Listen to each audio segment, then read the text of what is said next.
महीने सदन से बाहर रहा। मान्यवर, मणिपुर का बजट ऐसे वक्त में आ रहा है जब देश की अर्थव्यवस्था की हालत पतली है।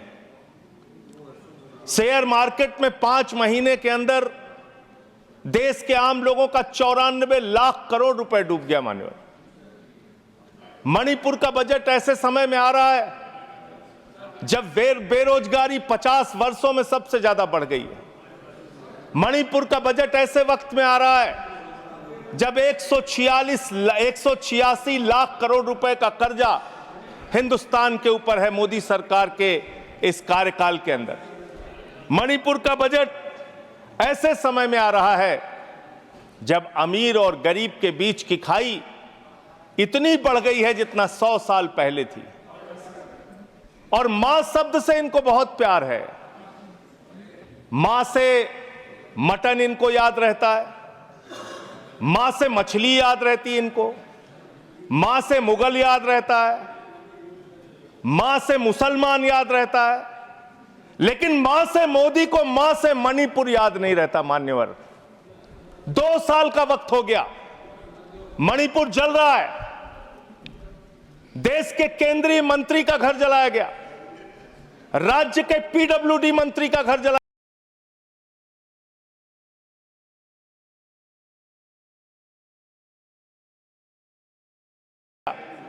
राज्य के कंज्यूमर अफेयर्स मिनिस्टर का घर जलाया गया, कई विधायकों के घर जलाए गए। लेकिन बावजूद इसके भारत के प्रधानमंत्री को एक दिन का भी वक्त नहीं मिला 2 साल के अंदर कि वो मणिपुर जा सके अपनी संवेदना जताने के लिए, वहां के लोगों के साथ खड़े हो सके। इस बात की उनको फुर्सत नहीं मिली। देश का प्रधानमंत्री देश का अभिभावक होता है। मान्यवर, देश का अगुवा होता है। सरकार लोगों की माई बाप होती है।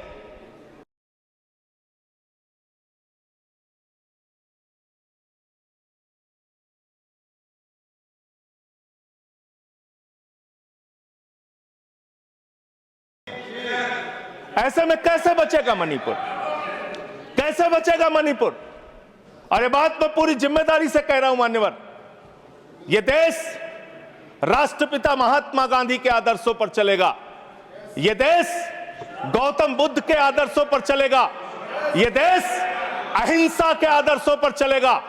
लेकिन मुझे अफसोस है, आज पूरे देश में हिंसा क्यों हो रही है? आज पूरे देश में दंगे फसाद की नौबत क्यों आती है? आज पूरे देश में नफरत क्यों फैलाई जाती है? उसकी वजह है कि आपको गांधी से प्यार नहीं है, आप गोडसे को पूजने वाले लोग हो। इसीलिए देश के अंदर माहौल खराब हो रहा है। और ये बात मैं इसलिए कह रहा हूं कि दुनिया के 80 मुल्कों में साबरमती के संत राष्ट्रपिता महात्मा गांधी की मूर्तियां लगी हुई है। मान्यवर, दुनिया के 80 देशों में। लेकिन इसी संसद के प्रांगण में राष्ट्रपिता महात्मा गांधी की जो मूर्ति मुख्य स्थान पे लगी थी, उसको आपने कोने में कर दिया, क्योंकि आपको तो गोडसे की पूजा करनी है, आपको तो हिंसा फैलाना है देश में, आपको नफरत फैलाने का काम करना है। और जो ऑडियो की चर्चा टीएमसी की सांसद कर रही थी, शायद वो अपनी बात पूरी नहीं कर पाई। वो बहुत ही गंभीर ऑडियो है मान्यवर, उसकी जांच होनी चाहिए। और उसकी जांच में अगर सत्यता पाई जाती है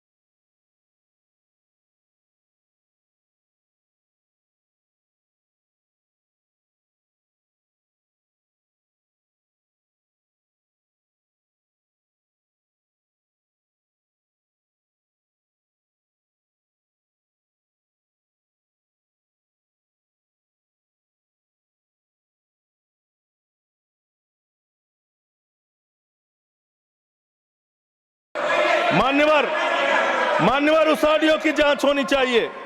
मान्यवर, आप बजट की बात कर रहे हैं, मणिपुर के लिए आपने क्या किया? मान्यवर, राज्य सरकार को, केंद्र सरकार की जो राज्य सरकार को, मैं माननीय सदस्य, आपने जो कुछ भी कहा है उसे ऑथेंटिकेट करिएगा। ये ऑडियो सार्वजनिक है सर, ये ऑडियो सार्वजनिक है, इसको दिखा देंगे सर। आपने ऐसा राज्य जो आज बदहाली में है, जहां पे लगभग 300 लोगों की जान जा चुकी है, 60,000 लोग बेघर हो चुके हैं, उस राज्य में जहां पे 5,000 घर जलाए गए लोगों को, उस राज्य में जहां पर 386 धार्मिक स्थान, जिसमें मंदिर है, चर्च है, मस्जिद है, तमाम धार्मिक स्थानों को जलाने का काम किया गया। आज उस राज्य को मदद देने की बात आती है जब जो राज्य बाढ़ से प्रभावित रहा, जहां 18,000 लोग बाढ़ से प्रभावित हुए, 24,000 घर बाढ़ में बुरी तरीके से तहस नहस हो गए, 1.88 लाख लोग उस पूरे बाढ़ में उसकी चपेट में आए। मान्यवर, ऐसे राज्य को जब मदद देने की बात आती है तो मुझे बहुत अफसोस के साथ कहना पड़ता है, आपने बजट में जो बढ़ोतरी की है, 34,899 करोड़ का बजट 2024-25 में था, और उस बजट को रिवाइज किया आपने, बजट को कर दिया 32,656 करोड़ रुपए। और फिर उसी बजट को जब आप 25-26 में लेके आ रहे हैं तो मात्र 5.5% आपने बढ़ाया, और उसको करके 35,103 करोड़ रुपए का बजट आपने किया। ये आपके मणिपुर के प्रति आपकी धारणा है, आपकी योजना है। आपने सेंट्रल केंद्र सरकार के द्वारा जो स्कीम चलाई जाती है, उसमें आपने मणिपुर के साथ कितना भेदभाव किया है, उसकी एक तस्वीर आपके सामने रखूंगा। प्रधानमंत्री आवास योजना में 72% पैसा आपने कटौती किया, आयुष्मान भारत योजना में 78% पैसा आपने कटौती किया, ओबीसी स्कॉलरशिप में 58% पैसा आपने कटौती किया, राष्ट्रीय ग्राम स्वराज अभियान में 42% पैसा आपने कटौती किया, प्रधानमंत्री गरीब कल्याण अन्न योजना में 60% पैसा आपने कटौती किया, राष्ट्रीय कृषि विकास योजना में 20% पैसा आपने कटौती किया, बेटी बचाओ बेटी पढ़ाओ अभियान में उस राज्य के अंदर जहां पे महिलाओं के साथ रेप की घटनाएं हुई, बलात्कार की घटनाएं हुई, उस राज्य के अंदर जहां एक कारगिल योद्धा की पत्नी को निवस्त करके घुमाया गया, उस राज्य में बेटी बचाओ बेटी पढ़ाओ के नाम पे आपने 49% बजट में कटौती करने का काम किया। वहां पर आंगनबाड़ी सेंटर्स में 93% बजट में कटौती करने का काम किया। आपने शेल्टर जो वहां पे बनाने थे लोगों के लिए, उसमें 73% बजट में कटौती किया। शक्ति सदन सामर्थ्य योजना में 60% आपने बजट में कटौती किया। साक्षी निवास सामर्थ्य योजना में 81% बजट में कटौती किया। यह आपकी सेंट्रल स्कीम है जो आपने राज्य सरकार के साथ भेदभाव किया और वहां पे कटौती करने का काम किया। क्यों ऐसा कर रहे हो आप? आपने मणिपुर को 2 साल तक जलाया। आप देश भर में नफरत फैलाने का काम करते हैं। आपका ध्यान देश की अर्थव्यवस्था पे नहीं, देश की बेरोजगारी पे नहीं, किसानों पे नहीं, महंगाई पर नहीं। आप दिन रात औरंगजेब औरंगजेब औरंगजेब औरंगजेब, जनता कह रही है कट गई जेब कट गई जेब कट गई जेब, लोगों की जेब कट रही है, आप औरंगजेब औरंगजेब औरंगजेब चिल्ला रहे हैं। अरे हिंदुस्तान की चिंता करो, हिंदुस्तान की चिंता करो, राष्ट्रपिता महात्मा गांधी की चिंता करो। गोडसे के रास्ते पर मत चलो, गोडसे के रास्ते से ये देश आगे नहीं बढ़ेगा, गांधी के आदर्शों पर ये देश आगे बढ़ेगा। आपको तो गांधी की मूर्ति से भी परहेज है, आपने उसको भी हटाने का काम किया। मान्यवर, मैं आप लोगों आपके माध्यम से इस सरकार से पूछना चाहता हूं कि जो मणिपुर में 60,000 लोग आज बेघर हुए हैं, क्या इस बजट में उनका घर बनाने की आपके पास कोई योजना नहीं होनी चाहिए? आज जो मणिपुर के अंदर लोगों के घर जलाए गए हैं, क्या उनका घर बनाने की योजना आपके पास नहीं होनी चाहिए? आपने बजट में कोई प्रावधान उनके लिए नहीं रखा, आपने कोई चिंता मणिपुर के लोगों के लिए नहीं की। दो समुदायों के बीच में अगर झगड़ा हो रहा था तो राज्य के मुख्यमंत्री को, देश के प्रधानमंत्री को उनके बीच सामंजस्य पैदा हो, उनके बीच एकता भाईचारा पैदा हो, इसलिए उस राज्य में शांति की स्थापना के लिए काम करना था, लेकिन आपने वो काम नहीं किया। 2 साल तक सारा विपक्ष चिल्लाता रहा मणिपुर के मुख्यमंत्री को हटाओ, मणिपुर के मुख्यमंत्री को हटाओ, लेकिन आपने मणिपुर के मुख्यमंत्री को नहीं हटाया। आप राष्ट्रपति शासन तब लगा रहे हैं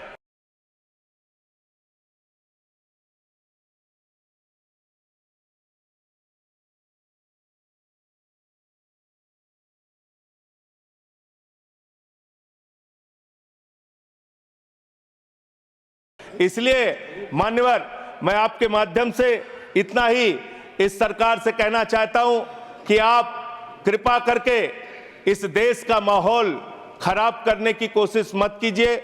मणिपुर की चिंता कीजिए, मणिपुर में कैसे लोकतंत्र की बहाली हो इस बात की चिंता कीजिए। आपने राष्ट्रपति शासन लगा दिया, ये बहुत दुर्भाग्यपूर्ण है मान्यवर कि मणिपुर का बजट पार्लियामेंट में चर्चा हो रही है।